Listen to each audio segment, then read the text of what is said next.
High, আজ ছিল ভাইফোঁটা। আগে বলতাম না আমার এই দিনগুলোতে খুব মন খারাপ হতো, কিন্তু এখন একটুও হয় না। কেননা আমার কাছে আমার গোপাল আছে। তাই প্রথমে সকালে গোপালকে খুব সুন্দর করে সাজিয়ে ফল আর মিষ্টি দিয়ে আমি গোপালকে প্রথমে ফোঁটাটা দিয়ে দিলাম। তারপর মামা এসেছিল মার কাছে ফোঁটা নেওয়ার জন্য। মা সকালে ব্রেকফাস্টে সবার জন্য লুচি, তরকারি, মিষ্টি, ফল এইসব আয়োজন করেছিল। আর মামাকে এই টি শার্টটা দিয়েছে, মামাকে খুব ভালো মানিয়েছিল। আর আমি যখন দাদাকে ফোঁটা দিয়েছিলাম, মা কি করেছে বলতো, ভিডিওটা অন করতেই ভুলে গেছে। তারপর দেখো আমি দাদাকে এই পাঞ্জাবিটা গিফট করেছিলাম, আর দাদার কালারটা ড্রেসটা খুব পছন্দ হয়েছে। তারপর আমি, বাবা, মা বেরিয়ে গেছিলাম পিসমনির বাড়িতে। ওখানে পিসমনি বাবাকে ফোঁটা দেয়। তারপর আমরা সবাই পৌঁছে গেলাম পিসমনির বাড়িতে। পিসমনি প্রথমে বাবাকে ফোঁটাটা দিয়ে দিল। তারপরে দেখছি দিদিভাই এক কড়াই মাংস রান্না করছে।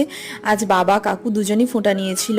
আর পিসমনির বাড়িতে আজকে প্রচুর খাওয়া দাওয়ার আয়োজন হয়েছে। তারপর আমি দাদা ভাইকে ফোঁটাটা দিয়ে দিলাম, মানে আমার পিসমনির ছেলেকে। তারপর সবাই মিলে প্রচুর মজা করে খাওয়া দাওয়া করলাম। বাড়ি ফিরে রাতে আবার একজন দাদাকে ফোঁটা দেওয়ার ছিল। তো ভাই ফোঁটায় কি কি খাওয়া দাওয়া করলাম, পার্ট 2 ভিডিও খুব তাড়াতাড়ি আসছে। So thanks for watching, by.